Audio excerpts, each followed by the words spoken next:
नमस्कार दोस्तों। वैकुंठ भगवान श्री हरि विष्णु का निवास स्थान है। पिछली प्रस्तुति में हमने तीनों लोक और 14 भुवन की जानकारी प्राप्त की और जिसे आप लोगों का बहुत अच्छा प्यार मिला। आज की इस प्रस्तुति में हम वैकुंठ लोक के बारे में जानेंगे। वैकुंठ एक ऐसा दिव्य लोक है जहां गई हुई आत्मा फिर से कभी भी वापस नहीं आ सकती, उसे मोक्ष प्राप्त हो जाता है और इसीलिए पृथ्वी की हर एक आत्मा मोक्ष प्राप्ति के लिए वैकुंठ की कामना करती है। लेकिन हमारे मन में यह सवाल जरूर आता है कि अनंत कोटि ब्रह्मांड में आखिर किस स्थान पर वैकुंठ मौजूद है।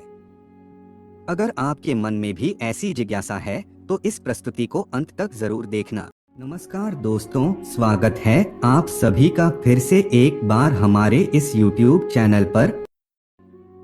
आज की इस प्रस्तुति में हम आपको हिंदू धर्म के प्राचीन ग्रंथों के अनुसार वैकुंठ लोक की लोकेशन बताने जा रहे हैं। दोस्तों, भागवत पुराण और विष्णु पुराण में हमें वैकुंठ के बारे में जानकारी मिलती है। न तपदास्यते सूर्यो न शशांको न पावकः यद्गत्वा न निर्वतन्ते तद्धाम परमं मम। अर्थात वह मेरा परम धाम न तो सूर्य या चंद्र के द्वारा प्रकाशित होता है और न अग्नि या बिजली से, वह स्वयं प्रकाशित है।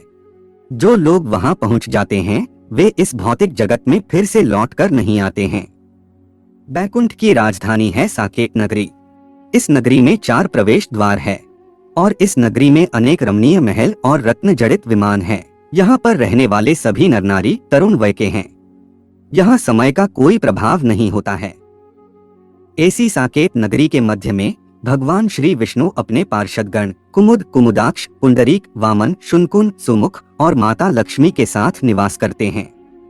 भागवत पुराण के अनुसार वैकुंठ का स्थान ध्रुव तारे की ओर बताया गया है और अगर यूनिवर्स में हम इसे खोजें तो यह स्थान उर्सा माइनर कॉन्स्टेलेशन में है, जिसे सप्तर्षि तारामंडल भी कहा जाता है।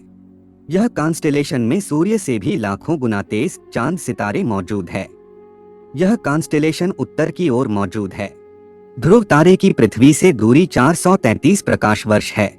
अगर हम इसे किलोमीटर के हिसाब से देखें तो यह होता है 4 पद्म 10 नील 40 खरब किलोमीटर, यानी कि 4 की पीछे 15 शून्य लगाना पड़ेगा। यह अंतर तो हुआ पृथ्वी और ध्रुव तारे के बीच का। ध्रुव लोक से ऊपर 1 करोड़ योजन यानी 12 करोड़ 29,53,800 किलोमीटर बाद महरलोक स्थित है। महरलोक से 24 करोड़ किलोमीटर के पश्चात आता है जनकलोक। जनकलोक से 8 करोड़ योजन पर है तपलोक, यानी कि 98 करोड़ किलोमीटर के बाद तपलोक स्थित है। तत्पश्चात आता है सत्यलोक। तपलोक और सत्यलोक की दूरी है 12 करोड़ योजन, यानी कि 1 अरब 47 करोड़ 54,47,589 किलोमीटर। सत्यलोक जहां पर ब्रह्मा जी विराजमान है। और फिर सत्यलोक से ऊपर 2 करोड़ 62 लाख योजन ऊपर, यानी कि 32 करोड़ 21,39,169 किलोमीटर के अंतर पर स्थित है वैकुंठ लोक। वैकुंठ लोक जहां पर स्वयं भगवान विष्णु शेषनाग पर विराजमान रहते हैं। यह किसी भी आत्मा का अंतिम स्थान होता है। इस स्थान पर जाने वाली आत्माएं मोक्ष प्राप्त करती है।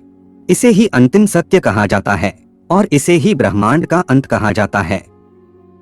यहाँ पर जाने के बाद आत्मा जन्म मृत्यु के चक्र से मुक्त होती है।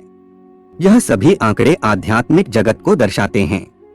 यदि हम धरती से वैकुंठ की दूरी का अनुमान लगाएं तो यह होता है 4 पद्म 10 नील 40 खरब kilometre plus 12 crore 29,53,881 kilometre plus 24 crore 59,07,763 kilometre plus 98 crore 36,31,052 kilometre plus 1 अरब 47 crore 54,46,579 kilometre plus 32 crore 21,39,169 kilometre.